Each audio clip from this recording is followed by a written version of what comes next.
We had begun the canto last time. We also saw what the mother has said about it.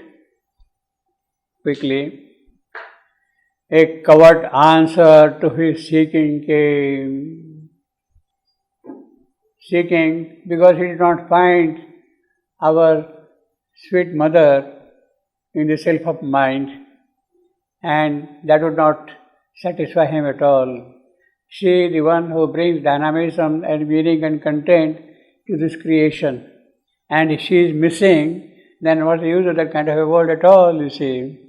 And therefore he is in search of something.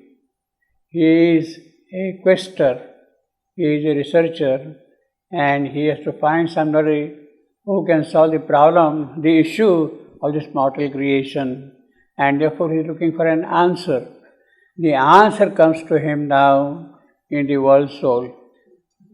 The answer comes to him now in the world soul. The Gnostic Sophia, I had given you some descriptions about it last time. Gnostic Sophia. But still, that answer is a covert answer.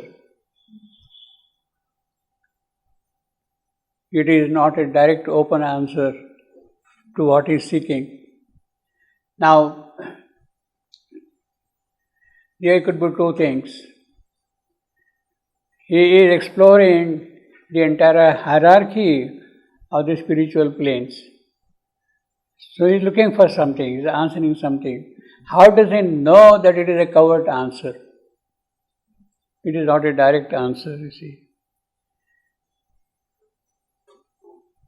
Because the power which is there behind the entire creation should stand out in front of him in its full glory and triumph and victory and magnificence. If it is not there, then that is not going to help him. He finds something useful, some kind of a reflection of it, some sort of a presence of it there in this one, but that is not the complete answer, you see. Therefore he is searching. Why he is not finding it out? Because there could be two things. The world to which he has come is itself is not yet the original home of the divine power. Is not yet the original home of the divine power. So therefore he has to make a further progress on that. The second could be that he has not yet prepared himself fully to enter into that world of divine power. There might be something still in him. He has climbed the entire hierarchy of this creation, left behind everything back. Yet still there could be some kind of element in him, a kind of an element in him which should prevent him to enter into the full presence of the Divine Mother. And that is exactly what happened in the case of Ashwapati when he, in the third book, first canto, it says, the pursuit is unknowable. He finds that he is not able to get where he has to go, and therefore he starts searching himself within, and he finds that there are still the grains of inconscience present in him. So as long as those grains of inconscience are present in him, the full divine presence cannot come in front of him. Therefore here also, because there is still that element of inconscience present in him, that the answer coming to him is a covered answer. It is not a full answer yet, you see. Later on, he has to do more sadhana, more tapasya, more spiritual practices, and remove whatever is inconscient within him present. He has to enter into the divine nirvana, that all that is holding him back from the divine nirvana is removed completely, you see. He is completely gone away, you see. So that is what happened in the pursuit of the unknowable.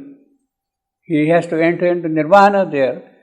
All that is there within him, which is born of inconscience, has to completely disappear if he has to enter into the transcendent realm, you see.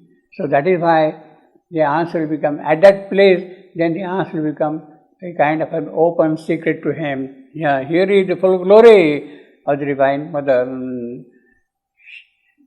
He will see the real Beatrice standing in front of him there, Until then, it is a kind of an image of reflection of her in this creation, you see. In the Paradiso, he sees Beatrice only when he has completely surrendered himself to her. Like that, you see. A covert answer to his seeking came in a far shimmering background of mind space. So this is whole world all the way up to over mind is a kind of a mind space only. A glowing mouth was seen, a luminous shaft, a recluse gate it seemed, musing on joy, recluse, a secluded gate, hidden away from that thing, musing on joy, a veiled retreat and escape to a mystery. So that is the recluse gate into which he can mystery like that, you see. Away from the unsatisfied surface world. Well, surface world cannot satisfy him at all, obviously. Away from the unsatisfied surface world. Unsatisfied surface world. The world itself is unsatisfied with its own contents, with its own surface superficiality. Unsatisfied surface world. Not that it is he is unsatisfied, it is the world itself which is unsatisfied. It fled, that recluse gate, it fled that tunnel, it fled into the bosom of the unknown, a well, a tunnel of the depths of God, a well, a tunnel of the depths of God. Now, away from the unsatisfied surface world, it fled into the bosom of the unknown. That is perfectly spiritual.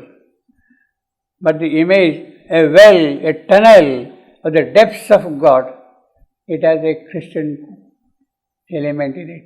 The touch of Christianity is there present in that, you see.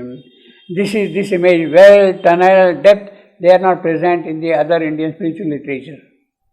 They belong to the Christian theology essentially, you see. But what it is, you see, Christian theology, a well, a tunnel of the depths of God. It plunged as if a mystic groove of home through many layers of formless, voiceless self.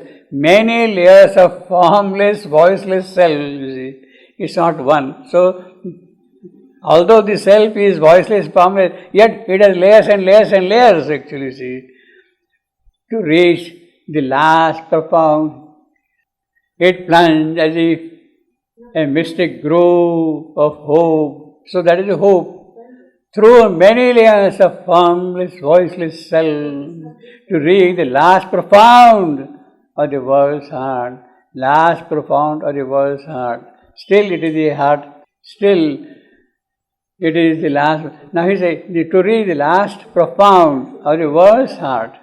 So it is in the universal space, in the cosmic dimension, world space. He is not entering into the beyond yet, you see.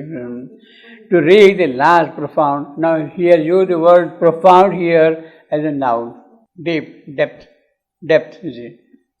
Profundity in that sense. The last profound, that is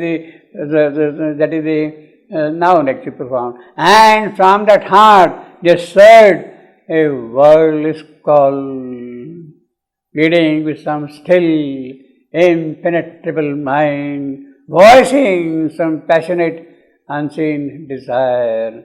That voice, that mind is voicing some passionate, unseen desire, you see. As if a beckoning finger of secrecy, outstretched into crystal mood of air, pointing at him from some near hidden depth, as if a message from the world's deep soul, an intimation of a lurking joy that flowed out from a cup of brooding bliss. What a line! That flowed out from a cup of brooding bliss. There shimmered, stealing out into the wine, a mute and quivering ecstasy of light, a passion and delicacy of roseate fire. In one breath, he said so many things, you see. In one breath, as if a beckoning finger of secrecy, that is the finger has fallen on him, beckoning finger of secrecy, as I told you last time. This beckoning finger has fallen on Ashwapati. Ashwapati, I come up to this point all right, But then he had to still go beyond, beckoning, calling him further and further. That beckoning finger did not fall on, as I said, on Shankara. And he got stuck there, and he made this whole world a falsehood, world of falsehood, mithya. That beckoning finger was not there in his case. The beckoning finger is not there in most of these spiritual seekers who are looking only for something beyond. Moksha, liberty, freedom, get away from this creation. Only those salvation, heaven, God, up there, go there, Jannat. See, for them the beckoning finger does not fall on them at all. In other words, the religions are closed to the possibility of this creation becoming an aspect of divine manifestation. The beckoning finger does not fall on most of the religions. Most of these religions, you see. In the case of the Buddha also, in a certain sense, that beckoning finger did not fall on him. So he goes into nirvana and cannot disappear there. But at the same time, there is something good in him. He is on the edge of nirvana, but does not enter into nirvana. Amitabha Buddha. He stands behind and looks at his creation. There is something very great about that, you see. Yes, nirvana, he could have disappeared completely, but he stands there on the edge of nirvana and looks back at his creation. So there is that element of beckoning finger is there. That is what makes Buddha an avatar. An avatar. For this world, for this creation, something has got to be done. So the image of Amitabha Buddha is something absolutely fantastic from that point of view. He removes all that is of inconscience in him. He is now on the verge of merging into the unknowable, yet it does not disappear into the unknowable, because it is the purpose of being here for this creation. As if a beckoning finger of secrecy outstretched into a crystal mold of air, pointing at him from some near, hidden depth, as if he may say from the world's deep soul. So either it is a beckoning finger or it is a message from the world soul. It is a message. In fact, both of them are the same, practically, you see. Both of them are the same. A beckoning finger or a message from the world soul, you see. An intimation of a lurking joy. What? Lurking joy is behind this creation. In this creation, there is the element of joy here. That lurking joy is there. And that flowed out from a cup of brooding bliss. So that joy itself is coming from the supreme bliss. And that is valuable in their sense. Just shimmer, stealing out into the mind, a mute and quivering ecstasy of light. So light is full of ecstasy by itself, is ecstasy of light, a passion and delicacy of a roseate fire. Pink rosy fire is burning there in that case.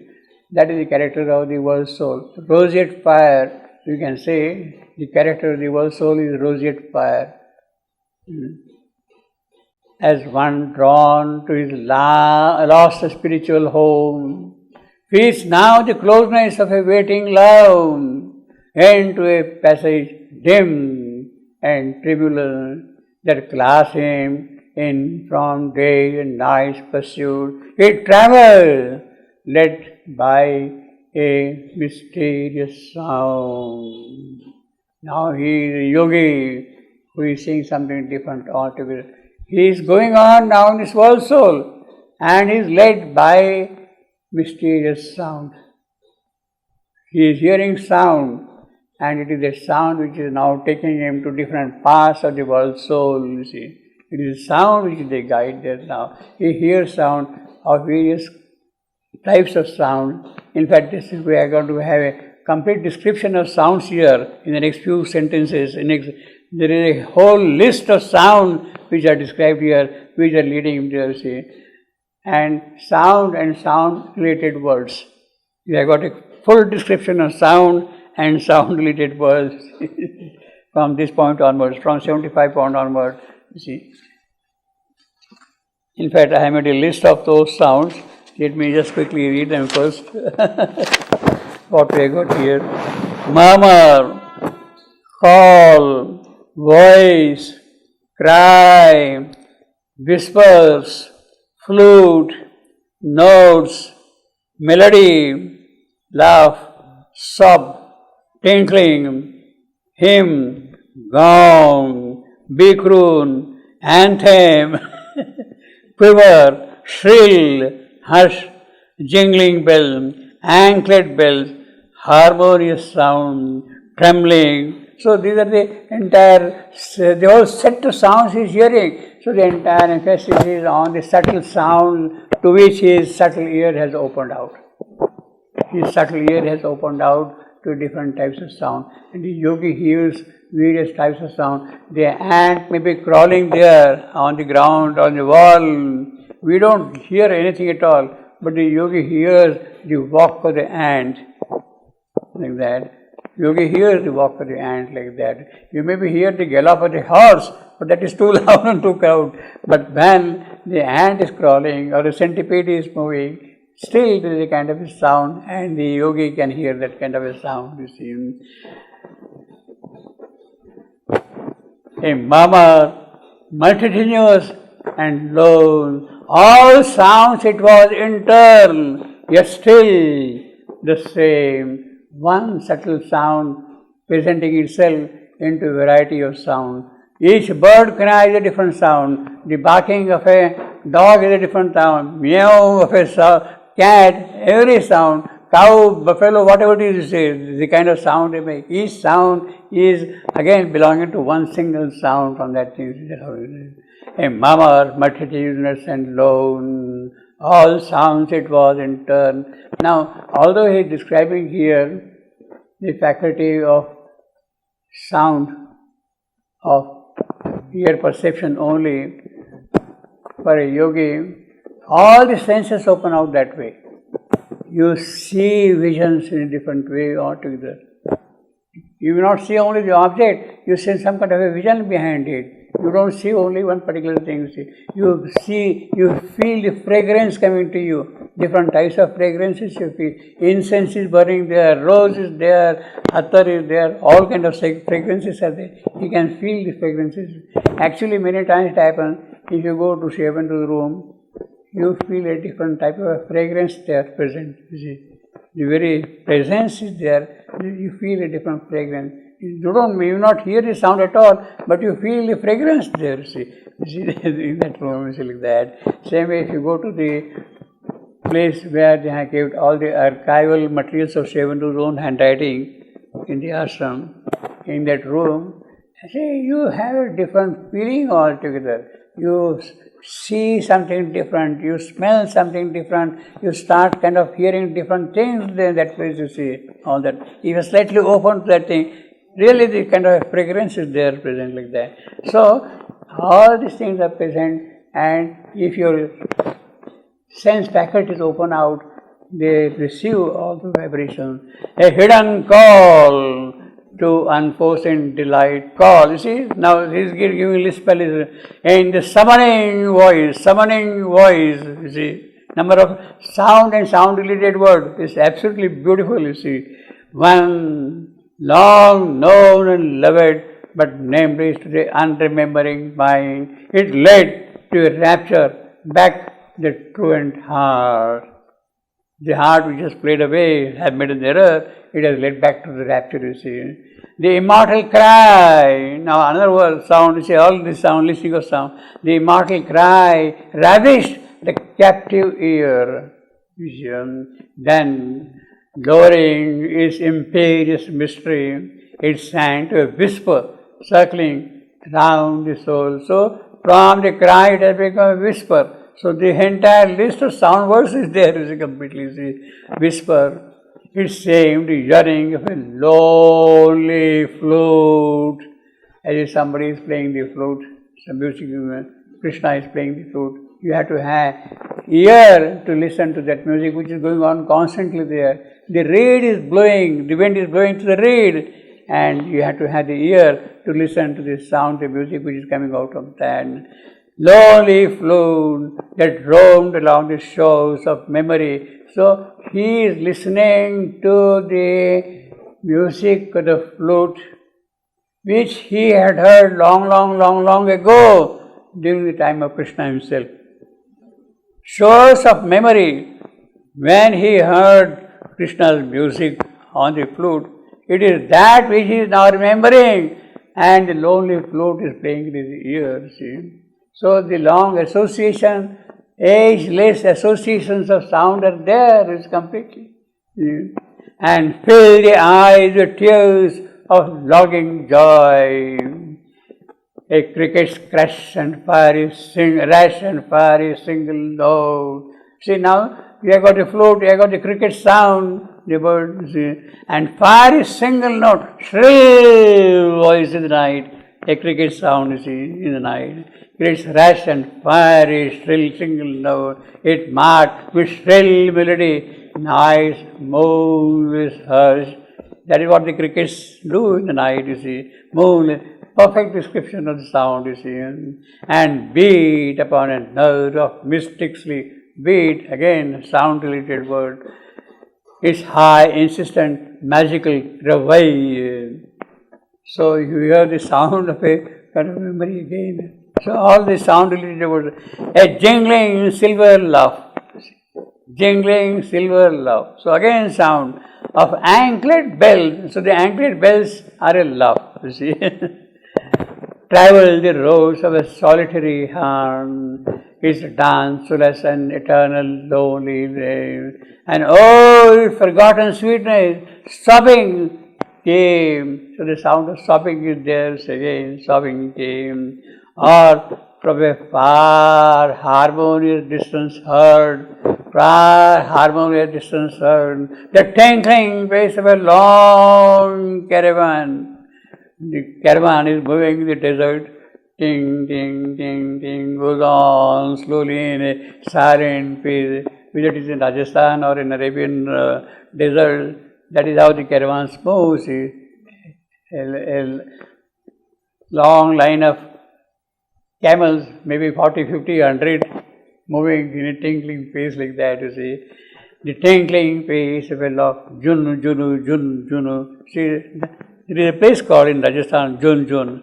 So Jun Jun is the sound of the bell like that. So Jun Junu Junu Junu. The tinkling pace of a long caravan is seemed at times, or a vast forest hymn. There is a wind blowing in the forest, and as if the trees are chanting a hymn. The trees are chanting hymn, a vast forest hymn, the solemn reminder of a temple gong. Temple gong. Early morning, you beat the gong to awaken not only the gods but also people around. Come on, get ready for worship now, you see. Temple gong. A bhikkhun, honey drunk in summer isle. In summer isle, when there is the sweetness all around there, and if he is honey drunk with that, you see, bhikkhun, honey drunk in summer isle. So bhikkhun, again, see the variety of sound he is describing, each word. Ardent with ecstasy in a slumberous note, or the far anthem of a pilgrim sea. The sea is surging back and forth, It's an anthem to the divine himself, see. So these are the different kinds of sounds which he is hearing. His occult ear has opened out completely. So in the world soul, if you are entering, this is what you will hear. All kinds of sound here. Now he has given the description of sound. Same thing can happen with fragrance, incense. Same thing can happen with sight. Same thing can happen. You start tasting variety of things like that. You taste something and you have a different feeling altogether like that. And incense floated in the quivering air. Again, quivering air, incense floated. So the agarbatti is burning and the whole place is filled up with that. A mystic happiness trembled in the breast as if the invisible beloved had come. What a happy joint, happy moment, assuming the sudden loveliness of faith. So his sense faculties, subtle sense faculties are opened out, and therefore he is able to see his beloved coming closer to him, because the sense faculties have opened out. Until these subtle faculties of sense open out, you cannot really see, imagine what the beloved is, who Beatrice really is. You see, that way is impossible. As if the invisible beloved had come, assuming the sudden loveliness of his face, and close, glad hand could seize his fugitive feet. His fugitive feet. Close, glad hands could see, or that beloved could see his fugitive feet, and the world changed with the beauty of a smile. So, when she is coming, when the beloved is coming, naturally the world has to change. World change with the beauty of a smile of the beloved. That is the covert answer. That is the covert answer, which was not there at all in the self of mind, you see. Beauty of a smile. Into a wonderful bodiless realm he came. Into a wonderful bodiless realm he came. That is in the world soul. Actually, okay, let us read. Into a wonderful body, into a wonderful body, into Turkey. A wonderful body, and this realm I am. The home of a passion without name or voice, a depth he felt answering to every day. That is the last profound as I said earlier, no?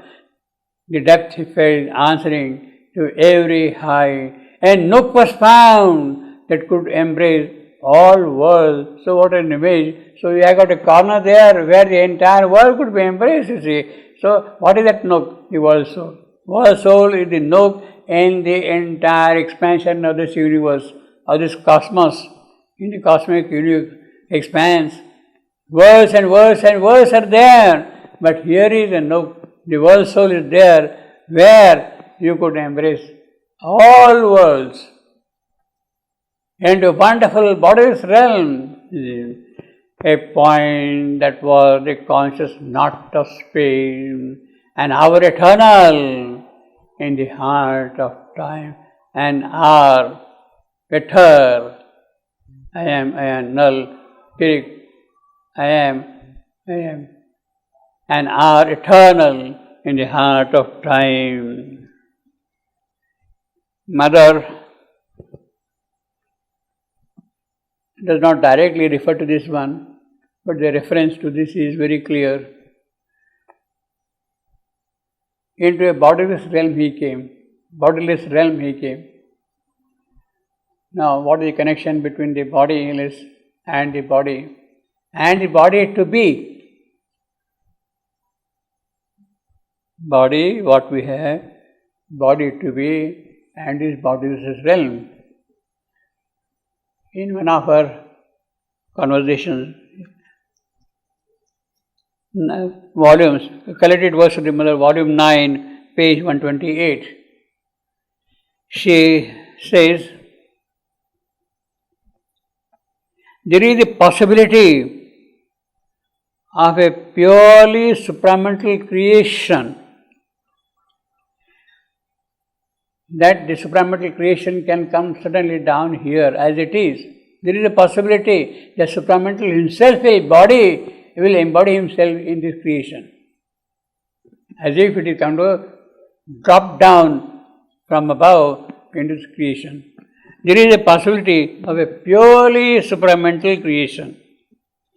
And she also says, there is a possibility of a progressive transformation of the physical body into a supramental body. The supermind can come and materialize itself. This body can progressively grow and expand and become more and more divine till it becomes supramental. Both the possibilities are present there for the new body to come appear, you see. Now, obviously, what is more of interest, more of pertinence, more of relevance, more in the nature of logic of things is that it is this thing which has to grow into the supramental stuff.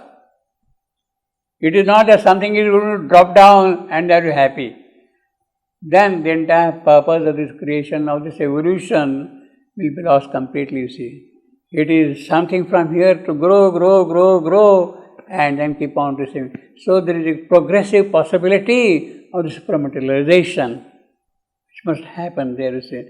Now, in that connection, because there is a problem with the body, we have seen many times, but here, bodiless, into a bodiless realm he came, that is important, bodiless realm. But that bodiless realm is not sufficiently yet physical for the supramaterialization of the physical.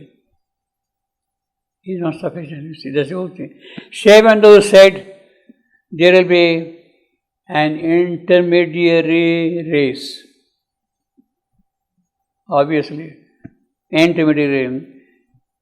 And that intermediary race could be a passage.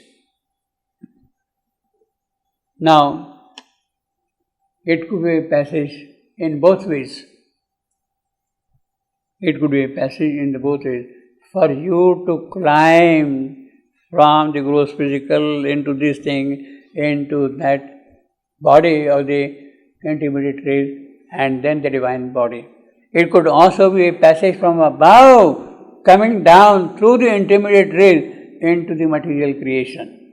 So it is a process it is a passage, that intermediate rays is a passage both ways, you see, for going up while coming down also. It could be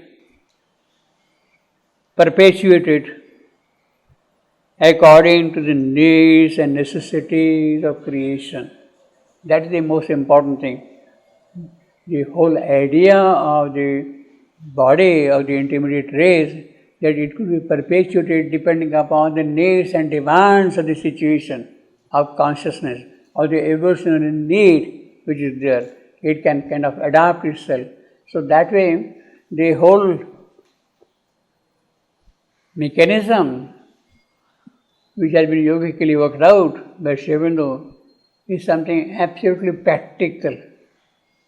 Practical in the sense that this cannot go there, that cannot come down. It is meaningless, you see. So he has built up an intermediate level in between the bodiless and the bodied and the supramental body. He has built up a level like this, the intermediate, what he calls the intermediate race. And then later on he says that it is for the intermediate race that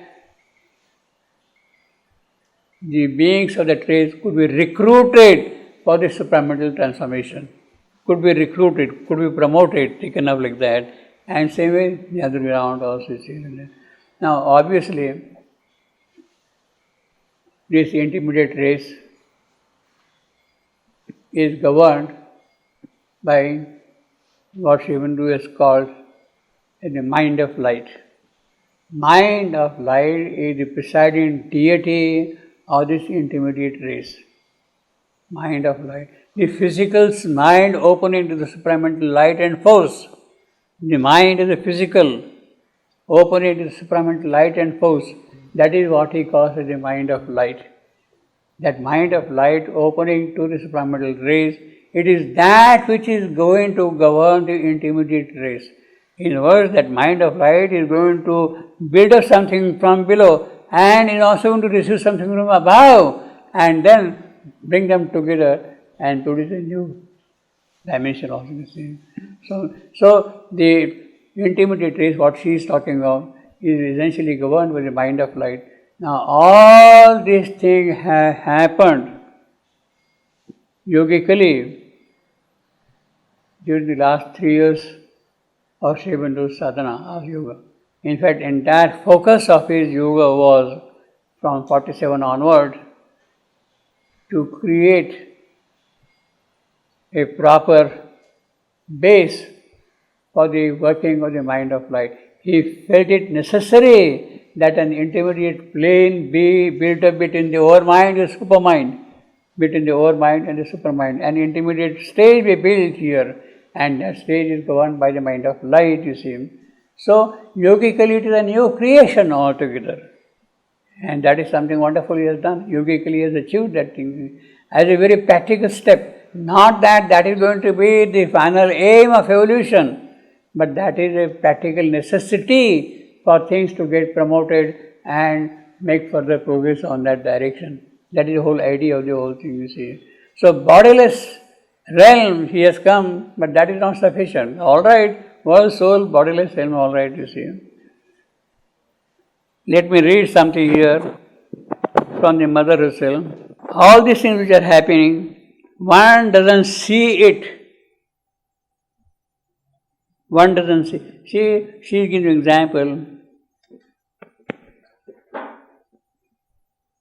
Egg is there, and there is the brooding mother force on that thing. So now, then suddenly when things are kind of ready, the cell bursts out and the bird comes out.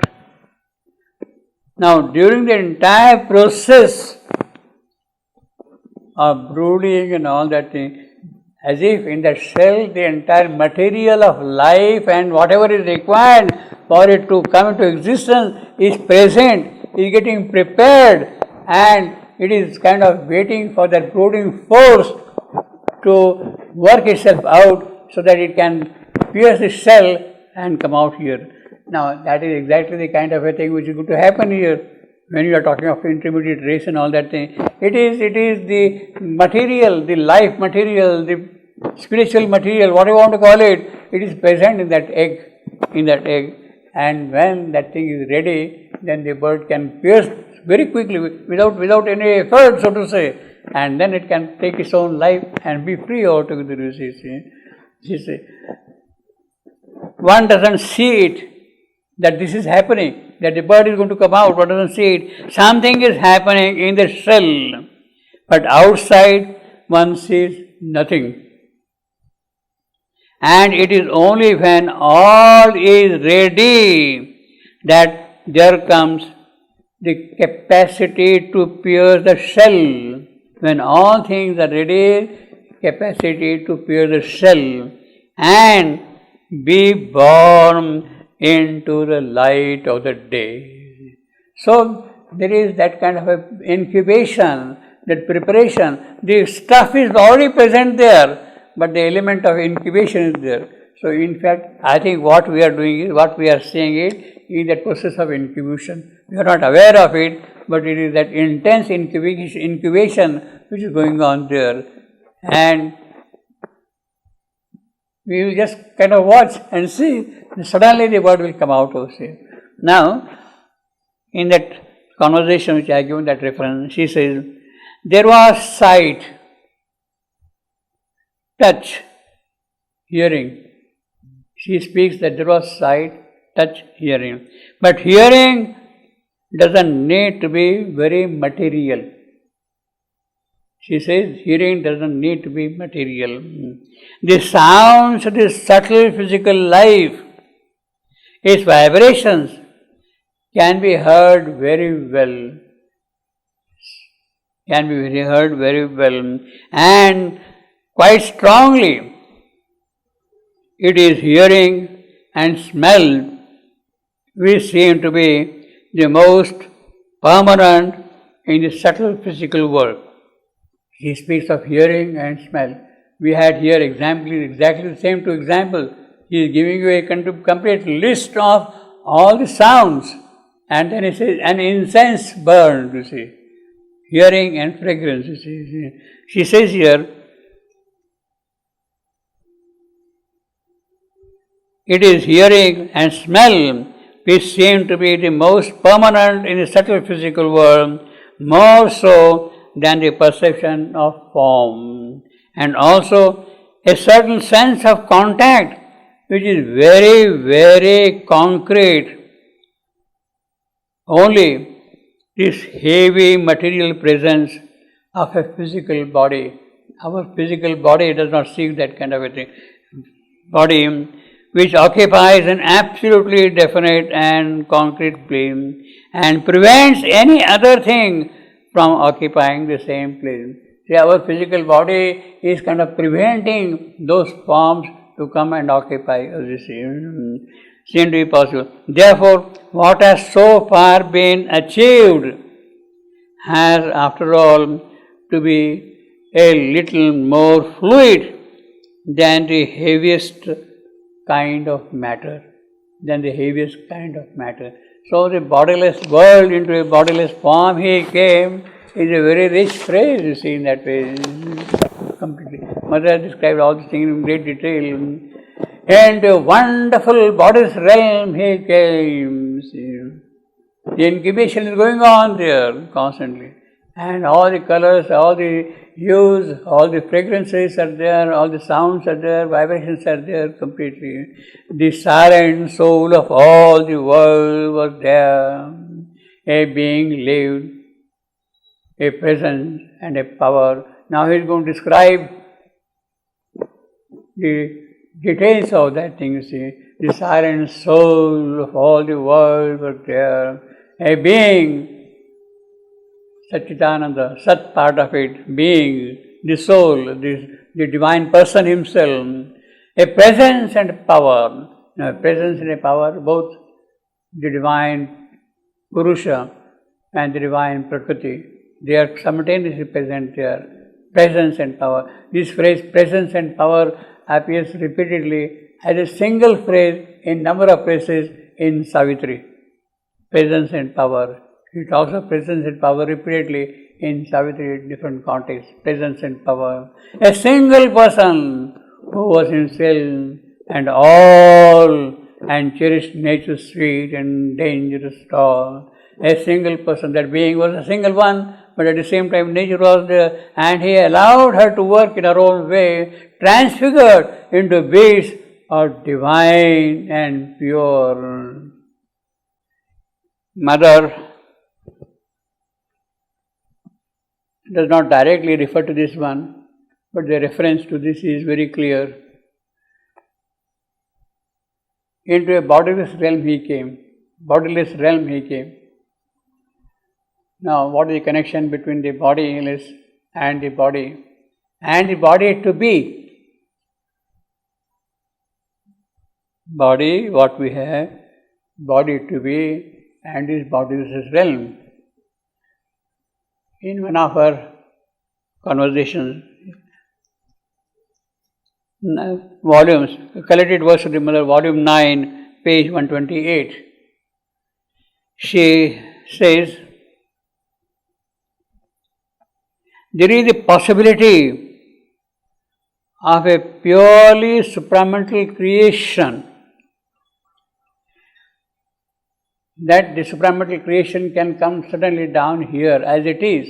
There is a possibility that supramental himself will embody himself in this creation, as if it is going to drop down from above into this creation. There is a possibility of a purely supramental creation. And she also says, there is a possibility of a progressive transformation of the physical body into a supramental body. The supermind can come and materialize itself. This body can progressively grow and expand and become more and more divine till it becomes supramental. Both the possibilities are present there for the new body to come appear, you see. Now, obviously, what is more of interest,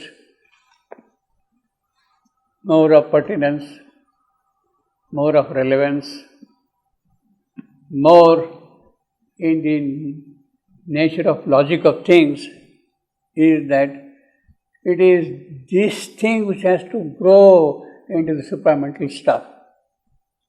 It is not that something is going to drop down and they are happy. Then the entire purpose of this creation, of this evolution, will be lost completely, you see. It is something from here to grow, and then keep on receiving. So there is a progressive possibility of the supramaterialization which must happen there. You see.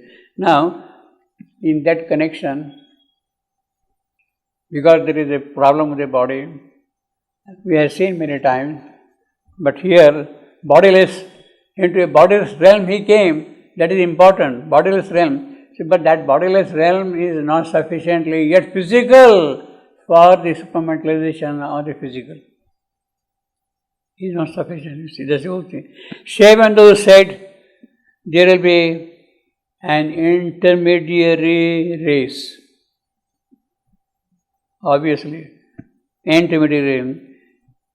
And that intermediary race could be a passage.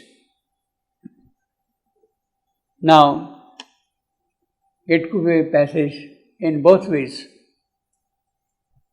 It could be a passage in both ways. For you to climb from the gross physical into this thing, into that body of the intermediate race, and then the divine body. It could also be a passage from above, coming down through the intermediate race into the material creation. So it is a process it is a passage, that intermediate race is a passage both ways, you see, for going up while coming down also.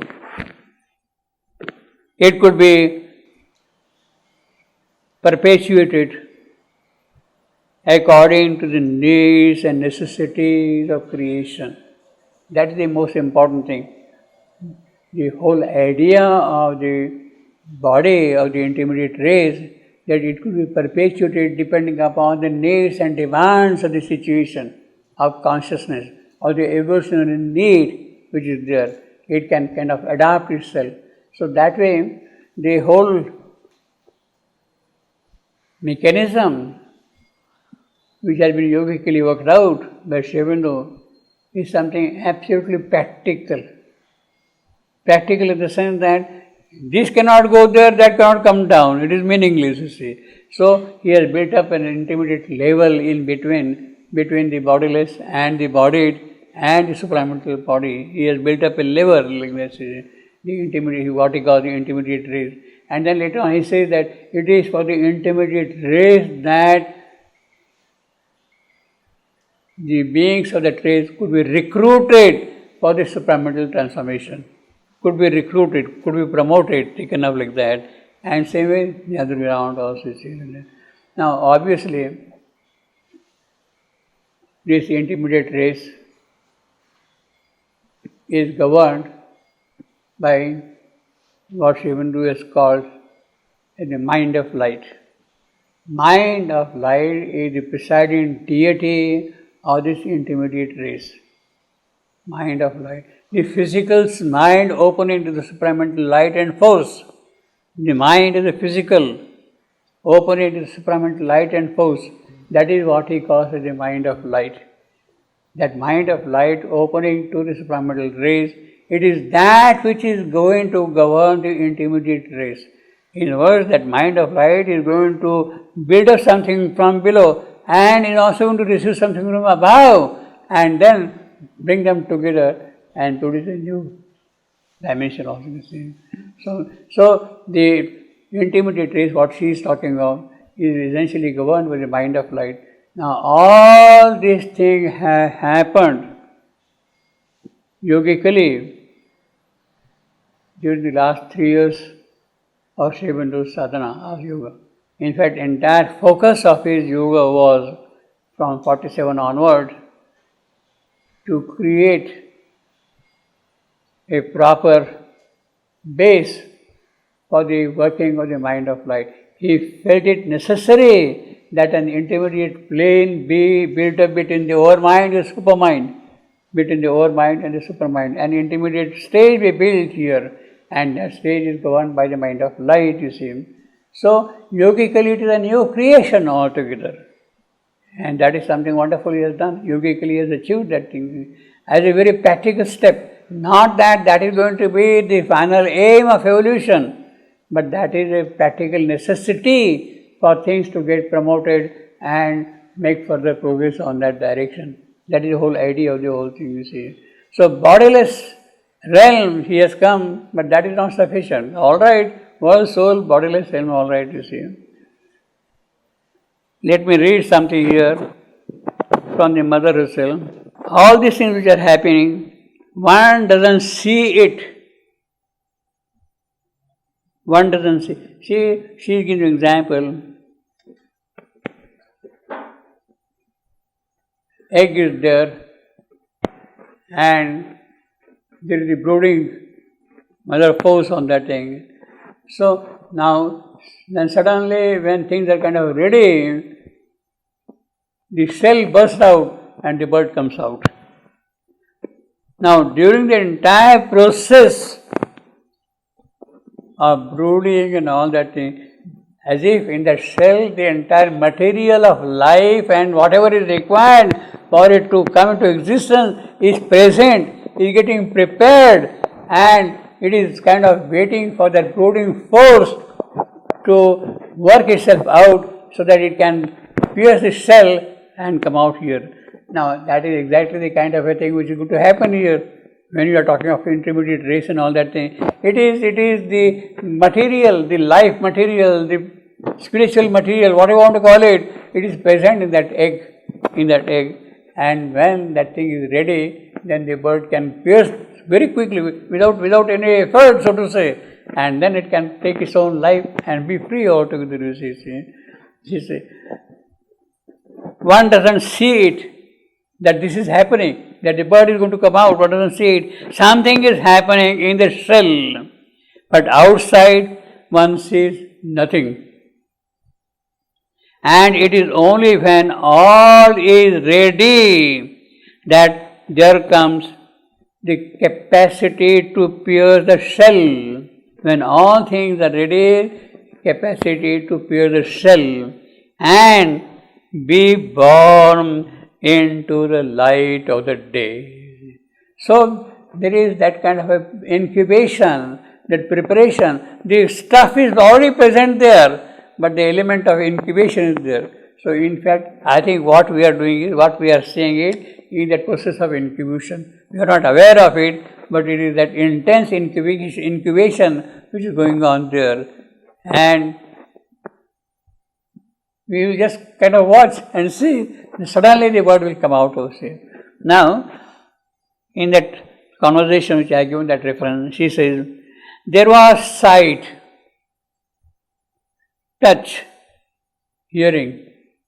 She speaks that there was sight, touch, hearing. But hearing doesn't need to be very material. She says hearing doesn't need to be material. The sounds of the subtle physical life, its vibrations can be heard very well. Can be heard very well and quite strongly.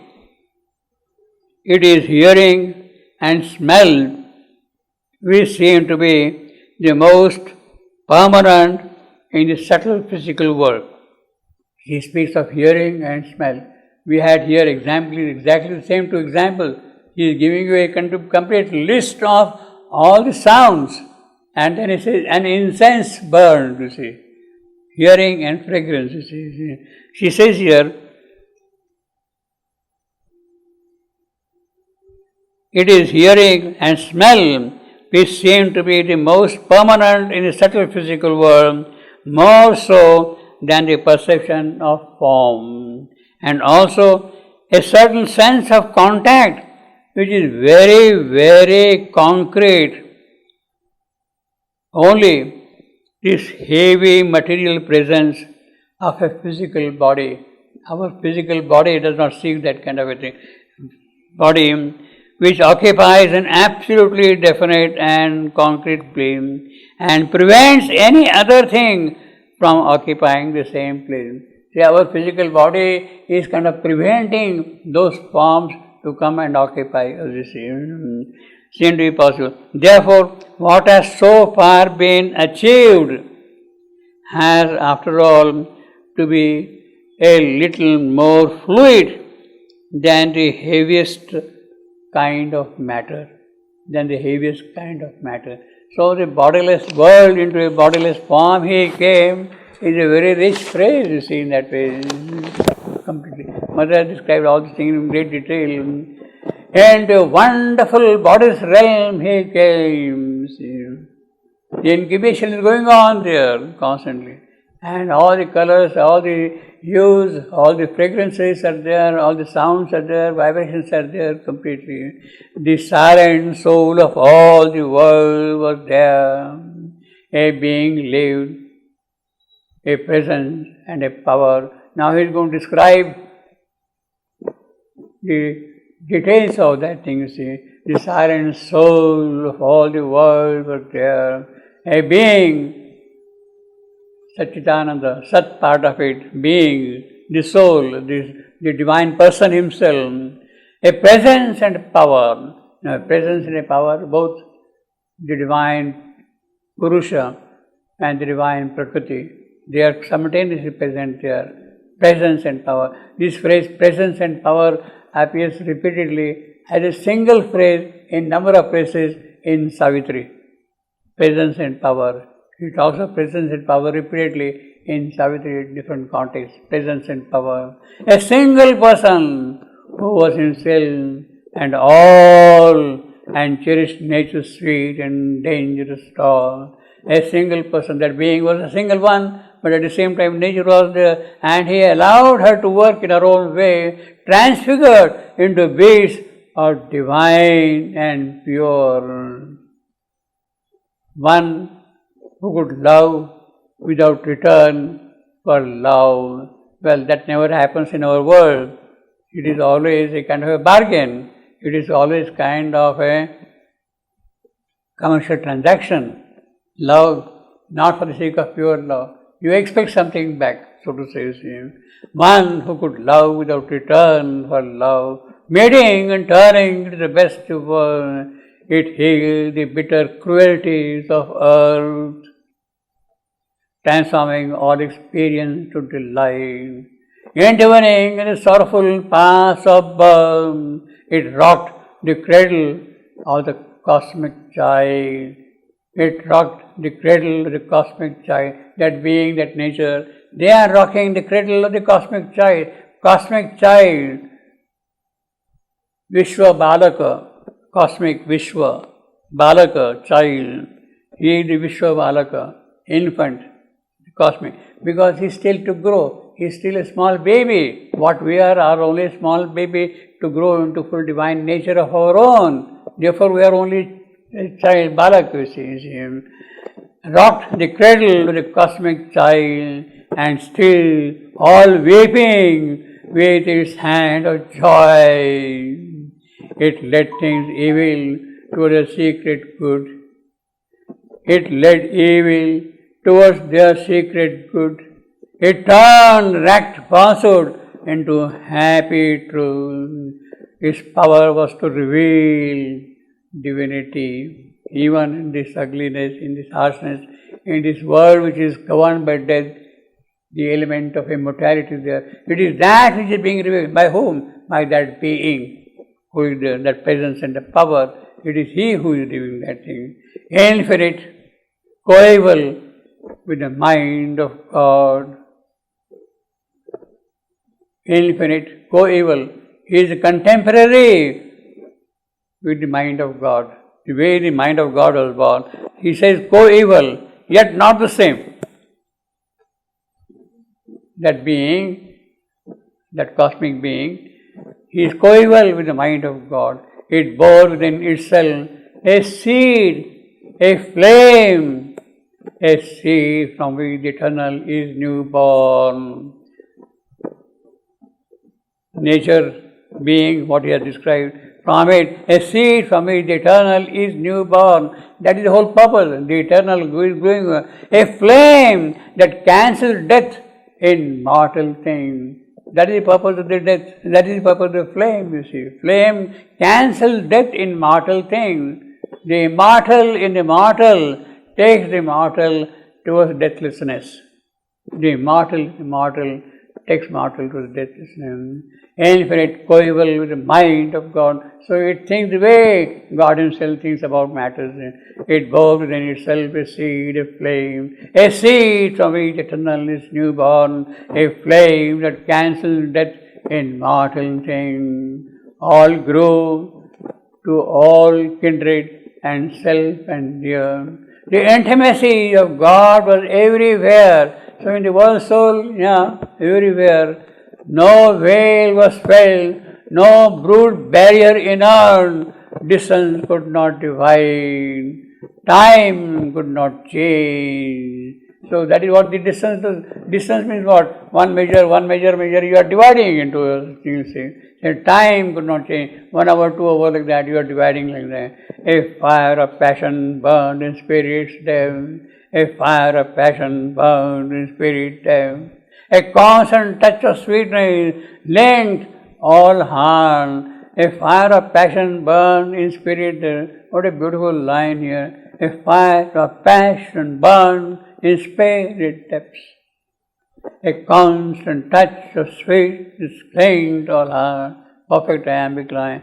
The throb of one adoration single prayer in a rapt ether of undying love. And inner happiness abode in all. A sense of universal harmony, a measureless secure eternity of truth and beauty and good and joy made one, of truth and beauty and good. So, I am Anarchist, I am. Of truth and beauty and good and joy made one. Last one is Spondi. So we got I am Anarchist, I am Spondi. There was a welling core of finite life. A found spirit became the soul of form. Well, that is the beginning of the world soul, you see. I think we'll continue with this one also. This is a small section, very small section. Just 10 sentences, 48 lines, 374 words. So it won't take much time for us to go through them. But it's a very beautiful section, small one but very powerful section. You see, a kind of a link between what is this and what is going to happen. All there was soul, or made of sheer soul stuff. All was soul, or made of soul stuff. I can't tell you what that soul stuff is.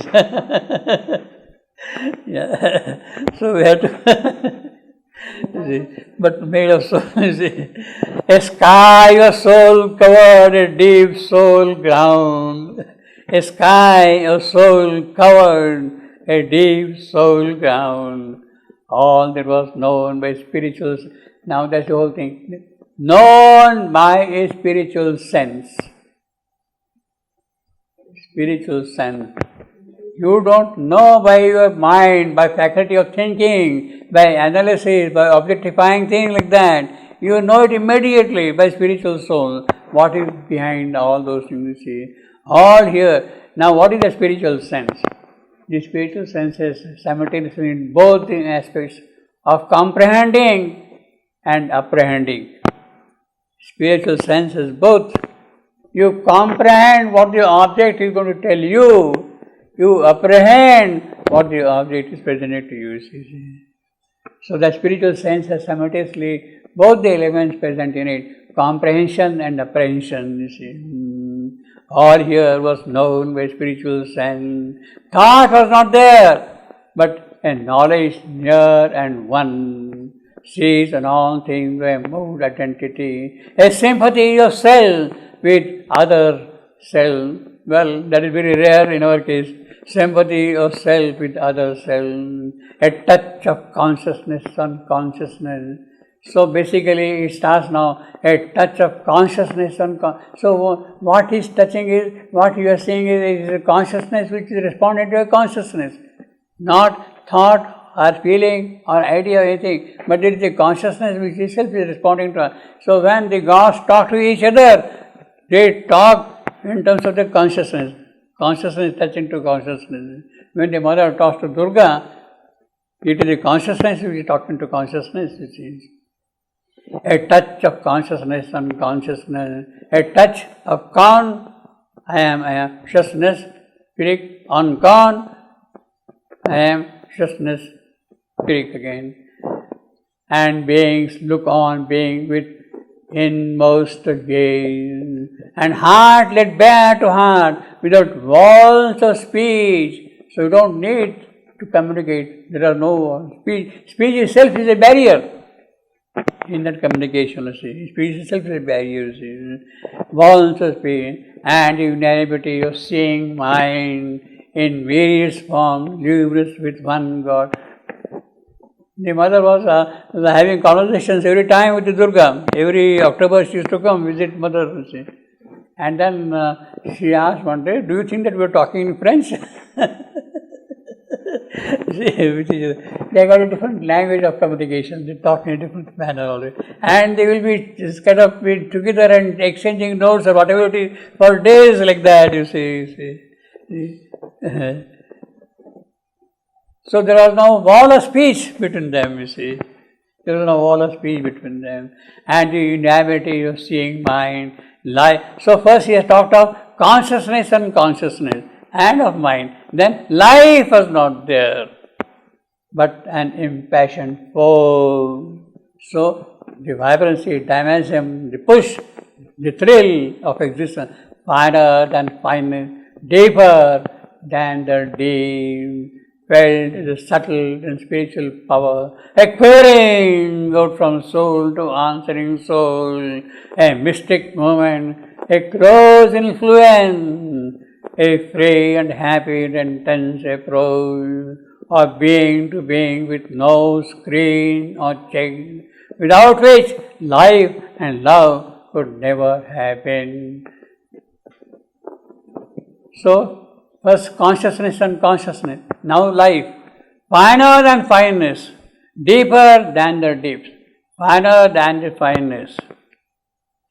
This is the echo of the Katha Upanishad, finer than fineness. It appears in Katha Upanishad. Let me read that thing from Katha. Finer than final, deeper than the deep. Anoraniya Mahato, Anoraniyana Mahato, Anoraniyan Mahato Mahiyan, Anoraniyan Mahato Mahiyan, finer than the fine. Anoraniyan, finer than the fine, huger than the huge. Mahato, Maha, huge, large, vast. Mahato Mahiyan, bigger than bigness, hugeness. Finer than the fine, huger than the huge, smaller than the atom. Smaller than the atom. In fact, the atom is too big for it, too large. In fact, even light, the photon, the particle of light, is very heavy for it. It is full of weight, you see. It feels the weight on its fingers like the hand, you see.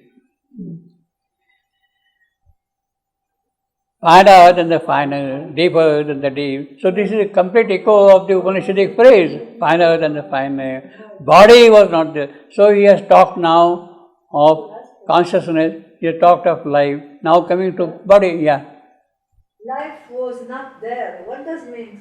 Life was, it is a force, it is an action, it is a thing, it is a power which works by itself. Yeah, but in the end he said, without which life was not there, never have been. But an impassioned force. He says force is there. It is a force which is working. It's not life, as we understand.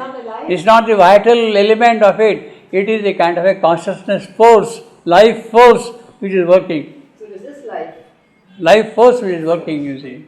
Force, but life force is a life also. See, it's like mind force is there, life force is there, so they work by themselves, you see. Yeah, okay, it's not vice, but still. Without the, you see, without the presence of mind, they work by itself, you see. But that's okay, life also can work by itself. No, the life was not there, does not mean the life in which we live, embodied life form like that, but there is a kind of a force of life power is there, which has its own form and it works. It works. A mystic movement, a close influence, without which life and love could never have been what we call life and love. Body was not there, life was not there, body was not there, because bodies were needed not. The form is there and that is enough. Bodies were needed not. The soul itself was its own deathless form and met at once the touch of other soul. So it is not the body which is touching the body, it is the soul which is touching the soul itself directly, you see. And met at once the touch of other soul, close, blissful, concrete, wonderfully true. So you see, you don't really need body, you don't really need mind, you don't really need life also. The mother says that at later stage, when she was focusing all her work on the physical alone, she says that I have returned back mind, I returned back my life, you see, it is not there at all, not required. She has returned them back, so that only the pure response of the physical is pursued further, the physical response. There is no kind of grand, she says, mind and life have been grinding matter. She used the word grinding, breaking, piecing, turning, all kind of things. So they were kind of interfering with the working of matter itself. So the best thing is return them back. She sent them back, mind and the vital, she sent them back. So directly, therefore, the mind, directly the physical response to the higher spiritual power, without the interference of mind and life. Body was not there, he said, peaceful.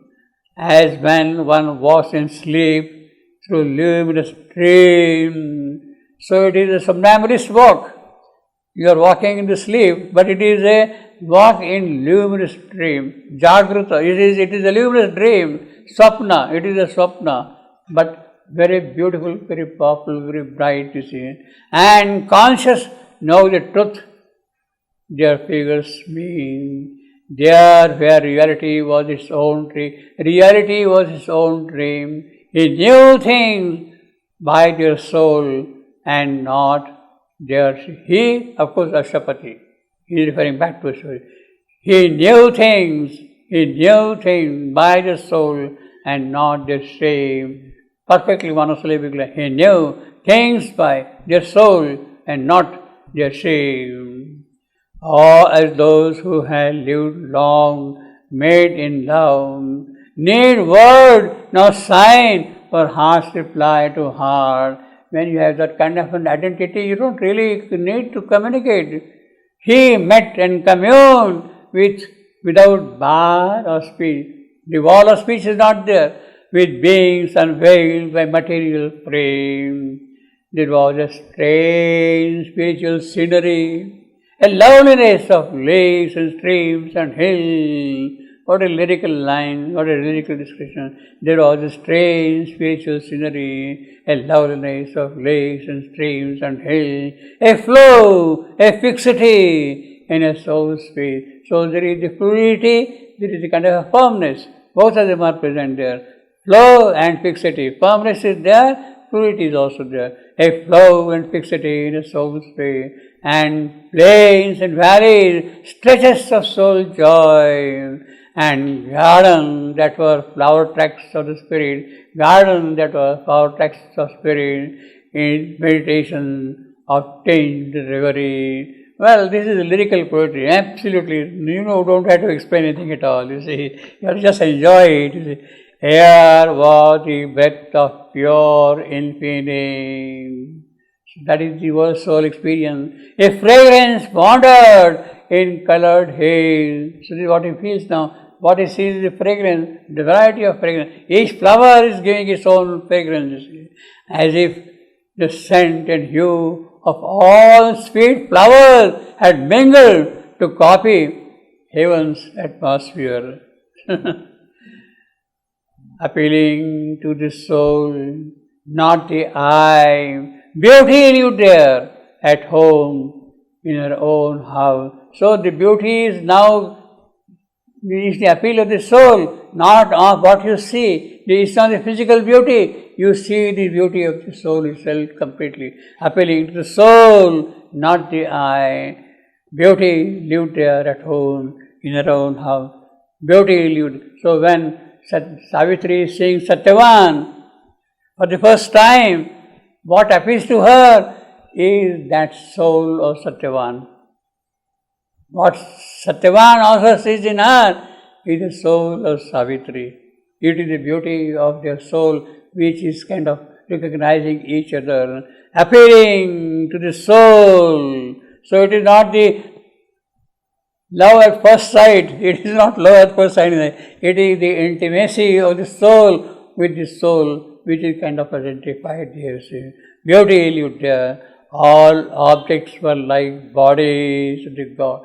Objects were like bodies of the God. So each object is a God himself present, you see.